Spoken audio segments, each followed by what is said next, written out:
true creepy scary Walmart horror story. My name is Samantha, and I'm 20 years old. I work at a Walmart in a small town called Jackson, Alabama. Since I'm not a full-time student, my boss often assigns me to overnight shifts. The store used to be open 24 hours a day, being a super center, so there were still several employees working during the night. On one particular night, my shift was from 10 p.m. to 7 a.m. I was one of the few employees responsible for stock work, with only one or two colleagues manning the registers at the front. Given that our store was located in the countryside of Alabama, we didn't get much business during these late hours. However, it was a crucial time for restocking. I didn't personally know the other employees working that night, but it's not like we would run into each other in the vast store anyway. I started my night by folding pants in the men's department and generally tidying up. I kept my headphones in since there were usually no objections to it at night. A customer came to the jeans section around 11:30 p.m., which wasn't unusual since people often shopped until midnight. The customer asked me if we had any more of a specific pair of pants in a different waist size. I apologized and told him that we only had what was on the rack. He thanked me and walked away. As he stood by the rack, putting the jeans back, I accidentally made eye contact with him. It was a bit awkward, but he walked away, and I continued my work.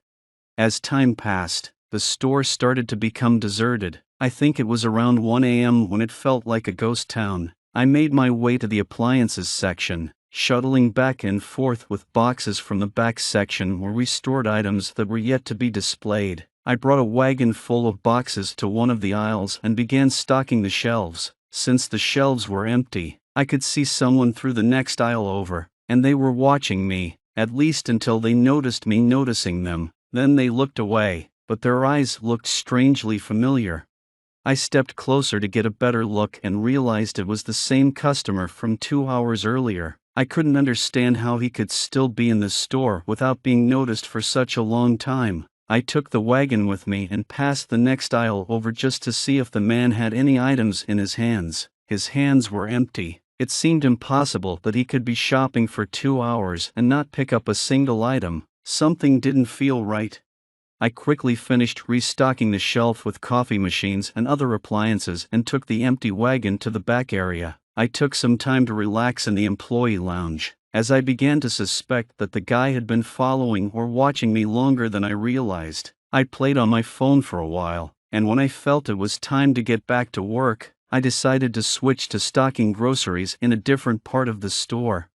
I went into the dairy cooler and filled crates with dairy products like milk and yogurt. This took some time because I had to check the expiration dates on the products. Over the loud noise of the refrigerators, I heard the door to the dairy cooler burst open. Conveniently, there was a gap in the boxes sitting on one of the pallets that allowed me to peek through to the door. I couldn't see anyone initially, but the door remained open.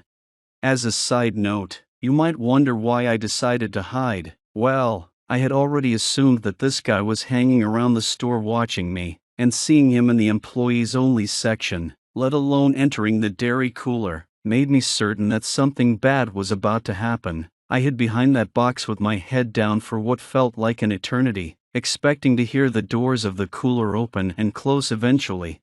After a while of hiding and not hearing anything, I assumed that he might have left after searching for me. I lifted my head from my arms for the first time and looked up in front of the box. That's when I screamed because he was right there, standing over the box, smiling at me. His smile vanished as soon as I started screaming, and he attempted to put his hand on my mouth to muffle my scream. However, I didn't allow him to go any further. I pushed the box of eggs over, making him step back as the eggs fell to the floor. I ran past him, but he didn't grab me, so I continued to run until I found another stock worker, a guy named Bob, as indicated by his name tag. Suddenly, the man from the dairy cooler came up to the two of us and apologized, explaining that he was from corporate and had come to ensure everything was running smoothly. He claimed he didn't intend to scare me and was only checking up on me in the dairy cooler to make sure I wasn't slacking off. Bob seemed to believe his story, but he didn't seem very bright. I asked the man why he put his hand on my mouth, and he said he was trying to avoid making a scene. Shockingly, he then instructed me to finish up the appliance section and quickly walked away down the aisle. I called out, "What's your name?" and he replied, "Tom," before disappearing.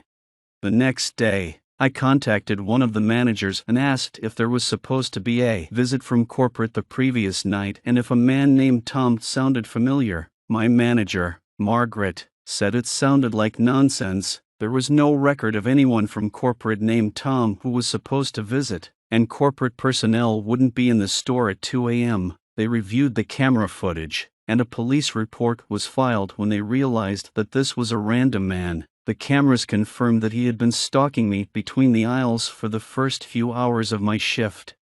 I told Margaret that I couldn't work night shifts anymore after that, and she understood. I still work at Walmart but primarily as a day stock person or cashier.